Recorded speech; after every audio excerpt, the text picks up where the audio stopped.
What is up, ghosts and ghouls? This is Base Jalarin, and today is spooky, spooky Halloween, and we have today a spooky, spooky, spooky, spooky manga haul. Not really, but kind of, sort of. You'll see. I got a lot of stuff to go through. I was originally going to split this up into 2 parts, but the video I filmed for the first part was boring as fuck, and I didn't like it, so I deleted it and just decided to suffer and just do it all at once. So let's just get on with the pain train. Let's go, and we're gonna do this by publisher because let's try that format out. Let's see if that's a little less chaotic. And first thing that I have is actually some Japanese manga, which is something that I don't normally collect because I don't speak Japanese, and I feel like it would be wasted on me if I had it. But I really, really wanted this because, I don't know, as the years go by, it becomes less and less a chance that we'll ever actually see this in print here in the States. And that would be a manga that I've talked about before in another video, so if you want to hear me talk about it, you can go to my manga that I'd like to see licensed video. And that would be, Komi-san wa Komyusho desu. I got volumes 1 through 4, and the reason I have these is that my mother-in-law actually went to Japan, and she was all like, what do you want? Do you want me to bring you back anything? And like a fucker, I was all like, can you bring me back some manga? Because I'm like a massive tool. So yeah, I had her bring me back volumes 1 through 4 of Komi-san. I'm planning on getting the rest. I think there's 10 out right now. Mostly just to support the series, because it's a really fun series and I really enjoyed it. I've read the scans online because there's no other way to read it. But yeah. Next up we have some Baku Bucks! Yay! Boobies! Because Right Stuff had a Baku sale this month, so I decided to pick up a couple things because they were cheaper. And one of those things is it's a hot new commodity these days in the MangaTube community. It's the hot new thing, and that is Super Dimensional Love Gun by Shintaro Kago. This guy is a really, really well-known Guro artist. If you don't know what Guro is, don't Google it. Trust me, it's just violence porn. But I got this because everybody else was getting it. Everybody else on like the manga Discord was getting it, and everyone was praising it very, very highly. So I was all like, might as well take the plunge. I'm the person who can't really even enjoy Junji Ito stuff because it kind of gives me the heebie-jeebies. So this was a bit of a rough read for me because there's a lot of shit in here that makes me wildly uncomfortable, and I don't mean just like sexual stuff. I mean like really graphic violence. Like, it's not really graphic, it's like graphic in like a really uncomfortable way, and it just wildly freaked me out, and I had a hard time reading this. But maybe I like had to push through. I had to prove my worth. I had to prove that I've grown strong.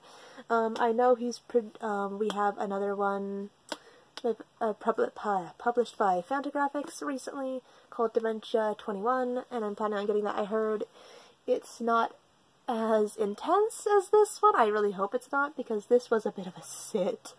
This was a bit of a read. It was a true test of courage. And then I also got just regular porn, because I mean, if there's gonna be a sale, I might as well get more than 1 book just to make the sale worth it. And I'm gonna be covering up the titties because don't want to get flagged. And that is Excursion Day 99. The first half is pretty much just about a bunch of kids who are trapped on an island and they fuck on this island because gimmick. And the rest of it's just regular porn scenarios, a lot of titty. It's not, I mean, like, it's just porn. It's nothing all that, you know, important. It's nothing all that new. Next up, we're gonna go into Tokyopop. And first thing that I got was Konohana Keaton Vol Q. This is just a really cute series. It's sort of like supernatural in a way. It takes place in sort of like a bathhouse hotel for spirits and such, and more like abstract things other than just like people. It's a really interesting series, and I like it. Just watch out because there is nudity in this. There's like, it's not a lot of nudity, it's not like an obscene amount of nudity, but you don't really expect it, and then there's titties. So if that is not your thing, watch out for Konohana Keaton. Next up we have just tarot card. Tarot Cafe, Volume 2 of the Collector's Omnibus Edition. Love this series so much. Everybody who's bought it has praised it for the same thing, and I wholly agree that the art in here is absolutely stunning. Just the beautiful detail that the artist puts into things. Let me see if I can't find something that would catch our fancy. Just the way that the artist depicts hair and clothing and just the general aesthetic. I'm gonna try to hold this still as hard as I can. It's really, everything is beautiful. Everything down to the smallest detail is gorgeous, and it's a very wonderful story. If you missed out on collecting the singles that are out of print now, Tokyopop's got your back, and they're publishing an omnibus, and you should definitely check it out, especially if you're a fan of manhwa. If you want to expand your manhwa horizons, definitely check out Tarot Cafe. And then finally for Tokyopop we have a new release, and that is Futari Beya, Room for Two. I thought that this was going to be a lot more of a Yuri than it was. Futari Beya is more of a cute girls doing cute things kind of mashed together with shoujo ai. It's very cute, it's very sweet, it's very friendly, but there's not a lot of romance. Most of the romance you will find is actually in the in-between art that can be found between chapters, like so. And you think that this is the entire manga. The rest of the manga is actually just a fun little 4-koma about two girls who live together, and they're very touchy-feely, they're very friendly with each other, but it's not really a Yuri. So if you're buying this expecting to be a Yuri, it's more of a very light, very friendly shoujo ai. I don't know if it's going to be different in the future, so we're just gonna have to see about that. But yeah, I was expecting this to be a lot more of a Yuri than it was. And also, for Tokyopop, lately they've been doing the very tasteful thing of making their big ol' fucking logo match the spine, which is honestly a treat for the fucking eyes. But this one's got the big ol' fucking red-ass logo, and it's all like, fuck Tokyopop, this is bad, I don't like this. Why couldn't you have made it pink like Konohana Keaton? Why did it have to be red? I don't know. You'd think they'd know by now that nobody likes the big fat red logo. Next up, let's move into Vertical, and the first thing that I got is Opossums, which is the new Tsutomu Nihei manga. It's pretty much just classic Tsutomu Nihei. All of like the hallmarks of his work can be found in here. It's a good read, especially if you like most of Tsutomu Nihei stuff, but expect everything in this manga is a lot more lighter, like a lot more softer, I think, than his other work, especially if you're coming off something like Blam. This is a lot more, his art, I feel, has gotten, it's still detailed as fuck. His architecture is absolutely beautiful. It's my aesthetic, but it's a lot softer, a lot less edges, and a lot more just soft shapes. And also, a lot of his character designs are a lot more traditionally cute, at least for the girls. Me and my husband discussed this, and they're definitely, the girl designs are definitely what you would call moe. He's gotten a lot better at drawing people, but at the same time, they're starting to look more and more just like your regular, typical anime characters. But technically, no one's really reading Tsutomu Nihei stuff for the character design. We're all reading it for that beautiful, beautiful background art, because that is where he excels. Next up, I have Ajin Volume 12. If you haven't read Ajin by now, what the fuck are you doing? We're on Volume 12. The series is almost over. I think we got 1 or 2 volumes left before the end. I'm holding off on reading this. I'm planning on binging it once the entire series is out, because I've found out through like collecting these and reading them volume by volume that it's better a series to binge than it is to just read a whole volume really fucking quick and then have to wait months on end for the next one. So, yeah, I'm gonna be waiting to finish this up until it is complete. Speaking of complete shit, though, we have the final omnibus for the Flowers of Evil. If you aren't into spending a whole lot of money, because I know the singles are starting to go out of print, I don't know which ones, but I know like a couple of them are actually starting to get expensively out of print, this is a okay choice. Vertical omnibuses, I mean, they have all like the hallmarks of regular omnibuses. The paper's a little like lesser quality, it's like a little thicker, It's a little different than the singles. If you like the singles, it's a lot more aesthetically different in terms of like cover design and spine design. But if you just want to experience the story, please just go ahead and buy the omnibus. I know a lot of people will be like, you need to buy the singles, but that's such an elitist way of thinking. If you don't want to spend a lot of money, if you don't want to go hunting, if you don't want to buy a bunch of used books that might be damaged or possibly just in complete disrepair, the omnibuses are fine. I've enjoyed the omnibuses. I always enjoy omnibuses. I'm the omnibus queen.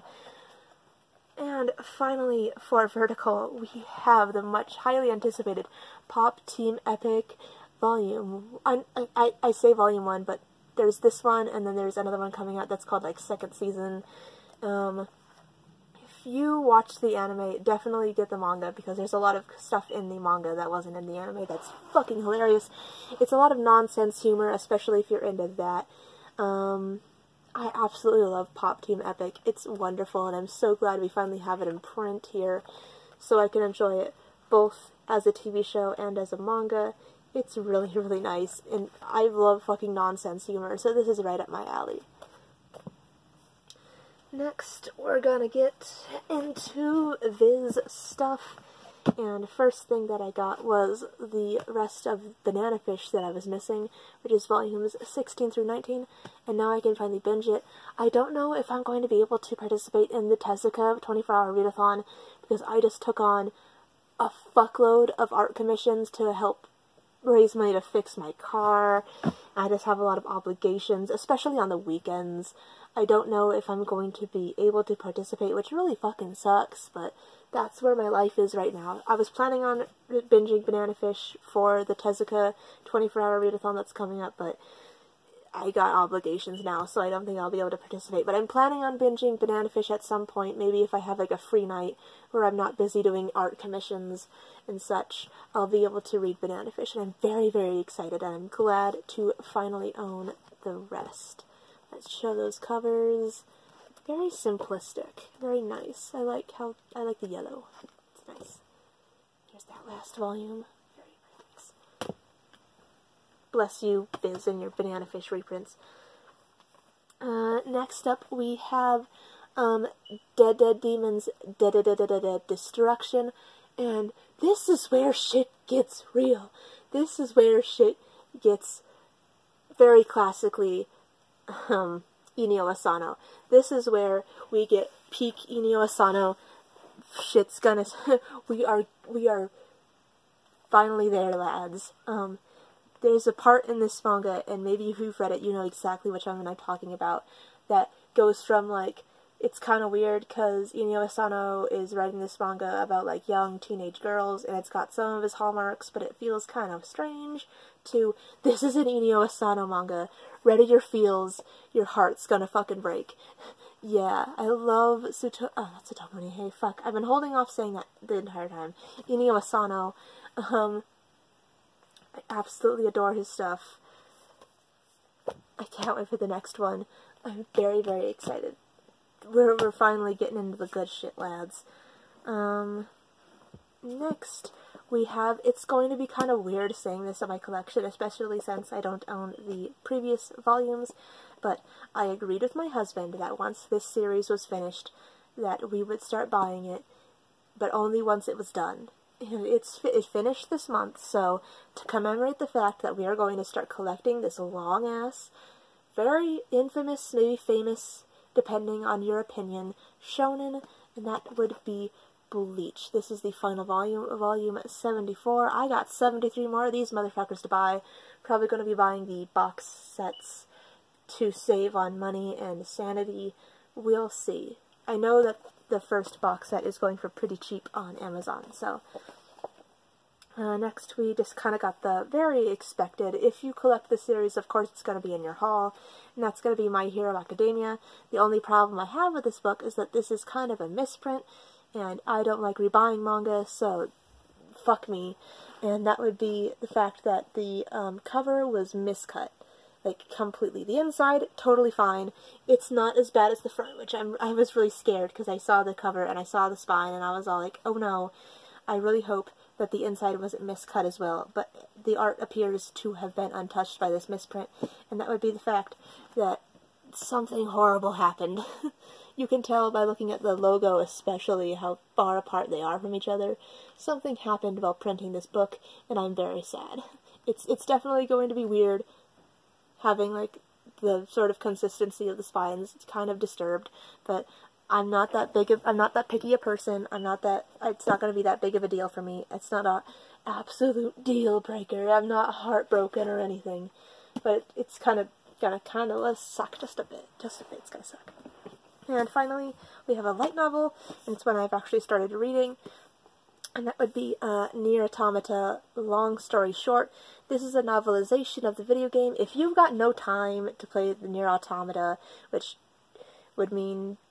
either you don't have a PS4, in which case I understand, but otherwise shame on you. Nier Automata is a wonderful game, and fuck you. This is just a novelization. It is passable, it's fine.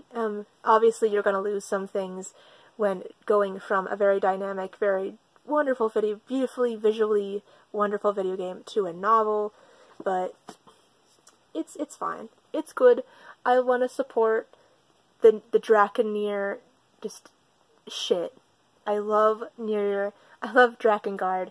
I love everything that Yoko Taro has produced, so of course I had to get my hands on this novel.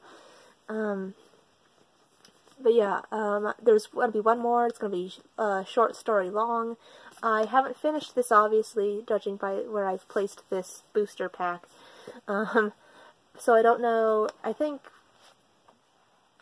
next volume we're going to start going into A2's storyline by the looks of it, but I don't know. But yeah. Very excited for this shit. Next, let's get into some Kodansha shit. And this month at Barnes & Noble, there was a Kodansha sale, a buy two get one free Kodansha sale. And, you know, a smart person would have been all like, well, I got Inuyashiki back there that I still needed to catch up on. I've got some, like, you know, some Kodansha stuff that I could probably pre-order, or some stuff that I could just get, but instead I decided to get a whole new series because my husband constantly asks if we can get this specific series, and I finally broke down and got it. I don't know how long the series is going to be. I know I don't know how long it is right now, but I figured might as well just get started and finally get something for my husband, something for him to enjoy, and that would be Yamadakun and the Seven Witches. I got Volume 1, Volume 2, Volume 3. I love these covers, by the way. They're so colorful and nice. They're very, very bright. Volume 4, Volume 5, Volume 6, and Volume 7. I know at least they're up to Volume 9, at least that's what was there at the bookstore. I need to get those, but I'm gonna be in no hurry because we got a bit to catch up on at least, and it's in no hurry of just vanishing out of my, like, grasp, so we're gonna just take our time with Yamadakun now that we've bought the first 7 volumes. God. Then we have, again, Volume 5. Fucking love Mitsuru Kubo and all of just her work. I especially love Again. I heard it's going to be 12 volumes long and that it had, like, a really, like, rushed ending. I might be getting things mixed up here with her other one, but, really, really love this manga, absolutely. I was really interested to see where it would go after Volume 4, and continues to please. Has not let me down. I absolutely love it. Next up we have Tokyo Tarareba Girls, Volume 3. This is a wonderful josei. Akiko Higashimura is just a josei god. I love all the shit she puts out. A lot of stuff that she writes hits really close to home for a lot of people. If you are a fan of josei and you haven't picked up this or her other work, which is Princess Jellyfish, which is complete now, definitely look into getting these. This one's complete at 9 volumes, so we're about a third of the way. So, yeah, love this. Love that shit.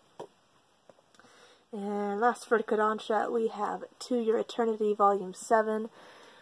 There's not a lot to say about this one. I love it very, very much, but there's only so much for me to say because I'm a big dumb idiot, and all of like the philosophical elements of these kind of go over my head unless somebody beats me over the head with them.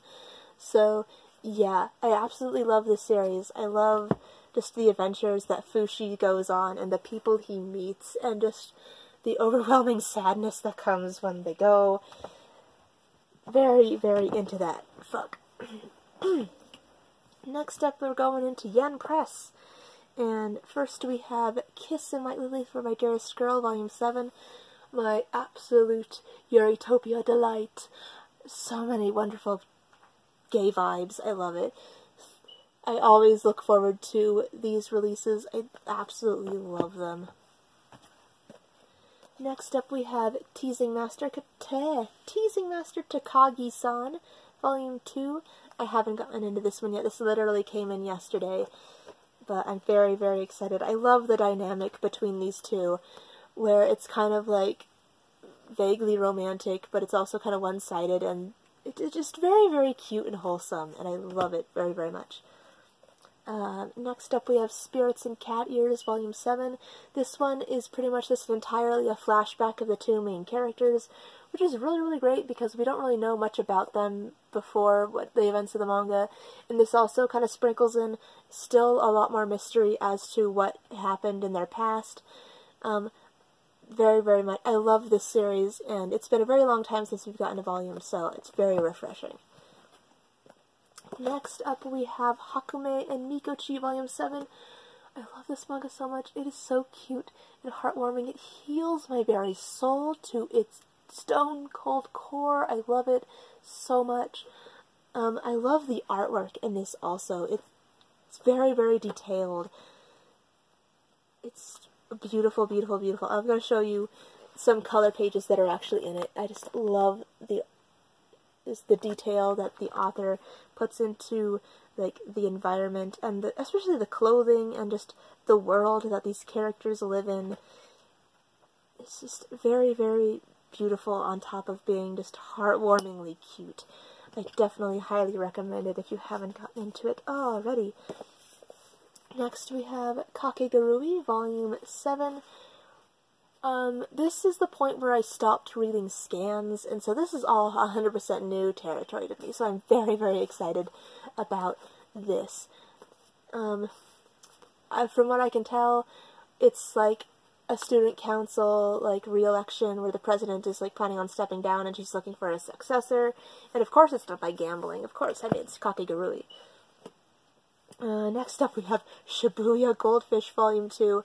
This one is brutal in a lot different ways than Volume 1 was. Volume 1 was brutal because, you know, just a whole lot of violence, a whole lot of fishes eating people. This one's brutal because of, like, the human interaction. A lot of, like, the psychological stuff that happens in this one, and most of it involving the, homeless character that they introduce, who's kind of like this psychopath who will do anything for food. Yeah, I'm really interested, and they introduce something at the very, very end that sort of, like, introduces a mystery as to, like, what the fuck is really going on here? What the fuck is happening? Like, that's pretty much this manga is, what the fuck is happening here? And definitely, the last, like, bit definitely implies that something else is happening other than, like, ooh, big ol' fucking man-eating goldfish. Something else is going on here. And finally, for Yen Press, we have Silver Spoon, Volume 5. I love this manga very, very much. It's very down-to-earth and very just grounding.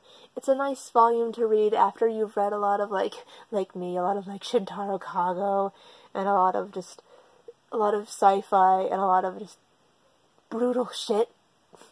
This is a nice volume to just end all that shit with. It's very, very nice. Alright, and we're going to move into 7 Seas, which I have a fuckload of.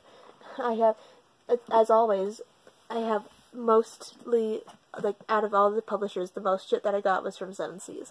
So, let's go. Let's fucking do this shit. And we're going to start with a light novel, and that is going to be Boogie Pop.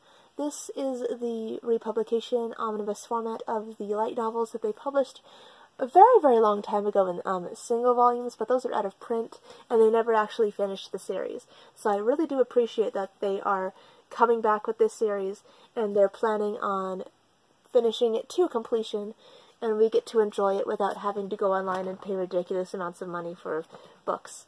But yeah, I'm very, very excited for this. I owned the anime Tokyopop Phantom in my past. I've sold it since now. And I really, really loved it. And I had the manga, which I also sold, which is fuck me, because it's either volume 1 or volume 2, but one of them is wildly fucking expensive now, so fuck me. But yeah, very excited to get into that. Next, we have the Ancient Magus' Bride Supplement 1. I had no idea what the fuck this was. I just kind of blind bought it because, ooh, Ancient Magus Bride thing. And I was really confused because I thought it, like, we have a guidebook, so what is supplement supposed to be? Supplement is an annotated version of the first 3 volumes of the Ancient Magus' Bride. How it's laid out is you have the panels that happen on top, and there's like little annotations, and down here that you get an explanation of shit that's going on in the manga. I honestly think this is really, really cool, especially if you want to get down and dirty and just really, really deep into the series. It's a really interesting thing that I've never seen any other publisher do before. It's really a unique concept to have just annotations for a manga, and I honestly am going to take this and the first 3 volumes and read them side by side because I'm really interested to see what we have in Supplement Volume 1. Apparently there's going to be more because it's 1. Next up we have Dream and Sun Volume 8. Everybody kind of likes to give the series crap because it didn't live up to the hype that Orange left behind. It's just a regular old shoujo. It doesn't, like, attempt to break the mold in any way, but I do enjoy this artist's artwork very, very much. And I don't know, I just like her character interactions. I like how they interact with each other. I can admit that. But yeah, we have 2 more volumes of this before it's finished, and I'm very, very excited. I'm glad to see how far we've come. Next up we have Mononoke Sharing, Volume 3. This is by Kokyo Shinja, the artist who did Miss Kobayashi's Dragon Maid. If you are expecting Miss Kobayashi's Dragon Maid in Mononoke Sharing, do not. This is more of an ecchi series than Miss Kobayashi's Dragon Maid is. There's a lot more fan-servicey content. This one, it kind of every once in a while breaks into heartwarming stuff, kind of like Miss Kobayashi's Dragon Maid, but this is a lot less, like, heartwarming than Miss Kobayashi. Next up we have Miss Hitomi's Monster Infirmary, Volume 8, and this one appears to mostly center around the drama happening with our girl who goes invisible when she's nervous.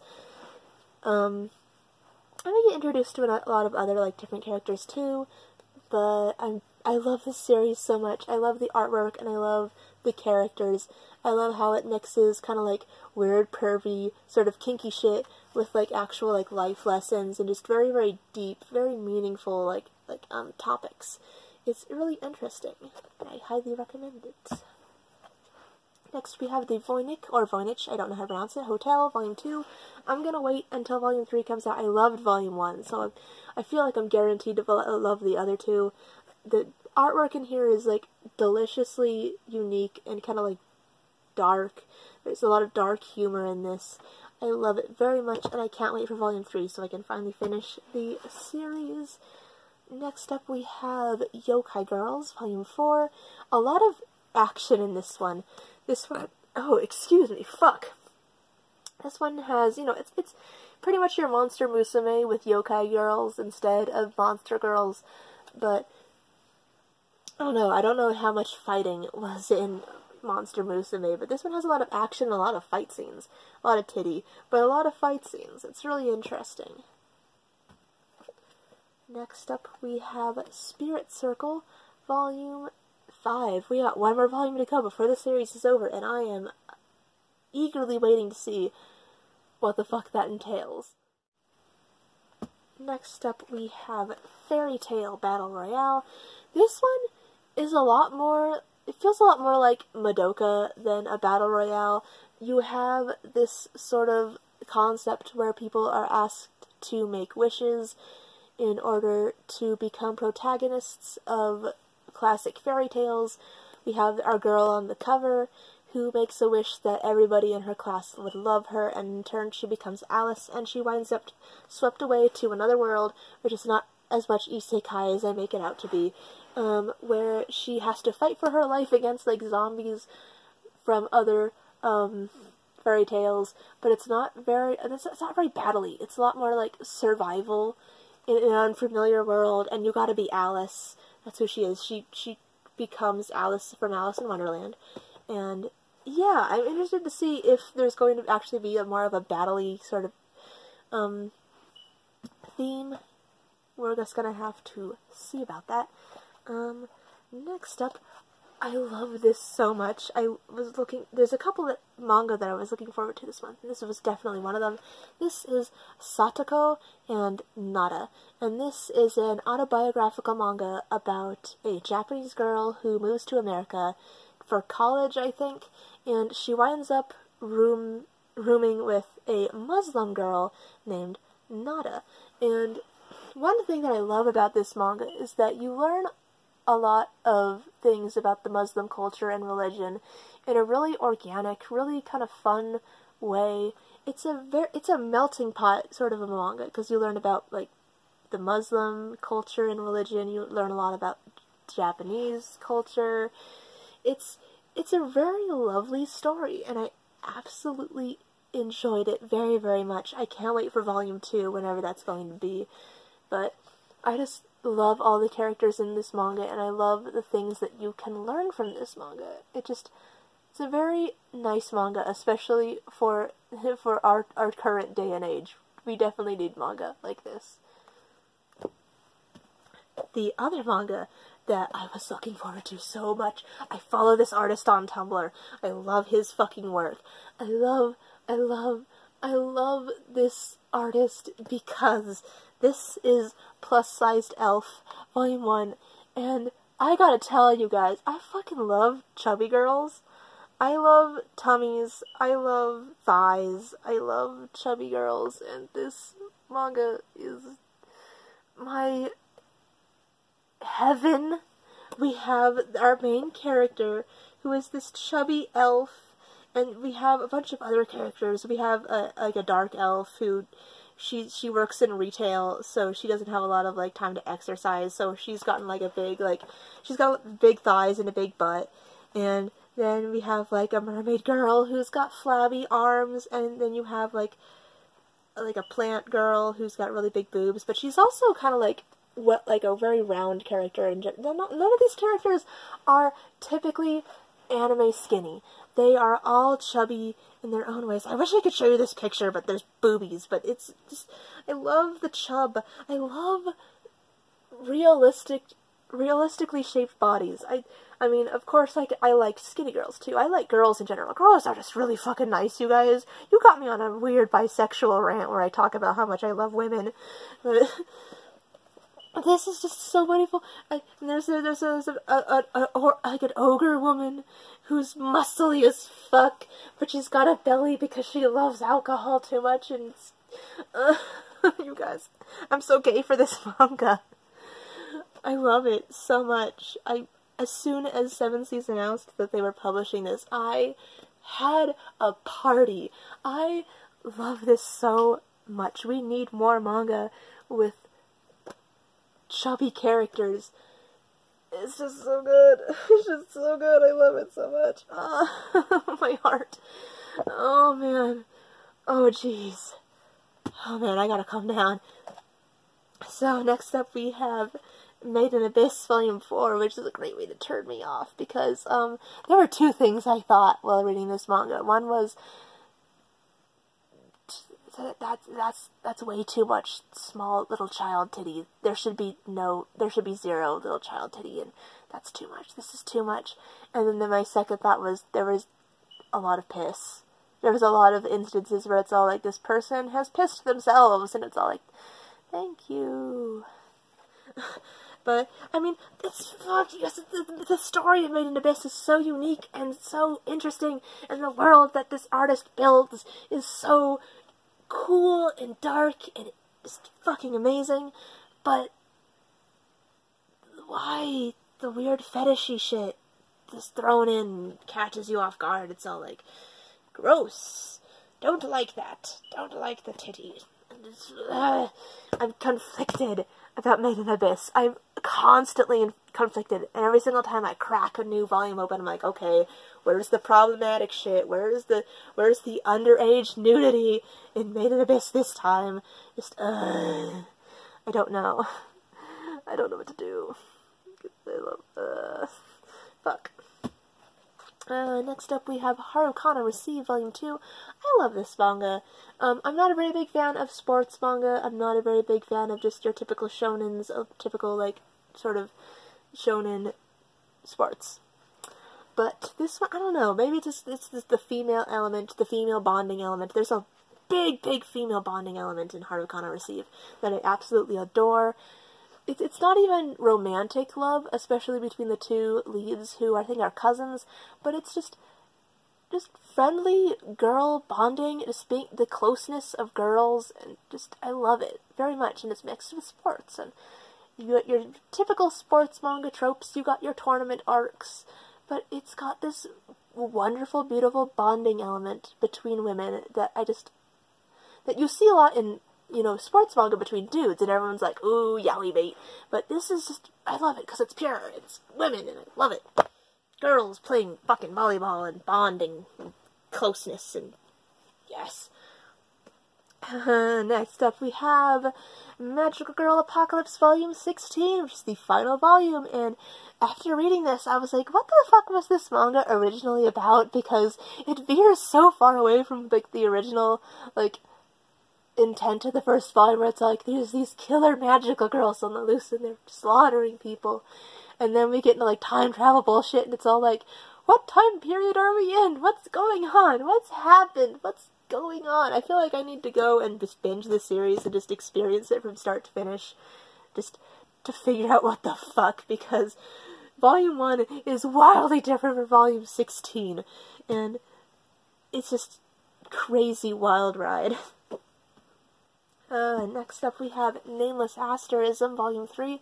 I love this series.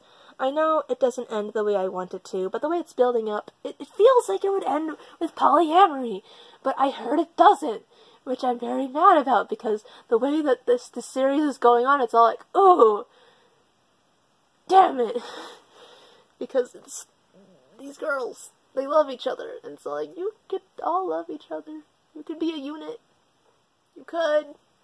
Damn it. Yeah, spoilers for Nameless Asterism. It doesn't end in polyamory, you guys. Fuck. But yeah, I love it. It's a Yuri. I love Yuri, obviously. I like that shit. So, of course, I gotta pick it up regardless of the fact it doesn't end the way I wanted it to. Next up, we just have To Love Ru, Omnibus 5 with volumes 9 and 10. This is the good old fanservice-y shit. Good old rom-com classic. I'm still on the fence of whether or not I want to get To Love Ru Darkness. I still haven't decided, but maybe I will. I'm planning on it, maybe, once To Love Ru is done. We'll see. I'm not planning on picking them up at the same time, because To Love Ru Darkness is a sequel to Love Ru, and I'm gonna have to just have that sitting around on my collection while I wait for this to complete. It wouldn't make sense to collect them both. So, if I plan on getting Darkness, it's going to be after To Love Ru. And finally, for this manga haul, we have There's a Demon Lord on the Floor, Volume 16, and it's just, gotta get that shit. Gotta get that, just, fanservice schlock, gotta eat that trash, gotta get that trash every once in a while. You gotta consume the garbage, and this is my fucking garbage. I love it so much. Love it. Ha! Fucking yes. But, yeah. Absolutely love this series, even if it's just trashy, just ecchi garbage. Sometimes you just gotta love that trashy, ecchi garbage every now and again. And that would be my entire haul for the month of October. November is gonna be a little chaotic because, like I said, my car needed some work, and I had to take a lot of commissions, and I'm in debt to my mother-in-law now because she had to lend us money for it too. So it's going to be an interesting month. I'm going to see if, I hope I get to collect everything that I want to collect for next month, but we'll see. And I'll try to throw in some other extra content in for you as well, because I'm trying to diversify the things that I upload on this channel, as you have seen probably recently. So, yeah, I'll see you sexy motherfuckers in the next video, whenever that may happen to be. So until then, see you later.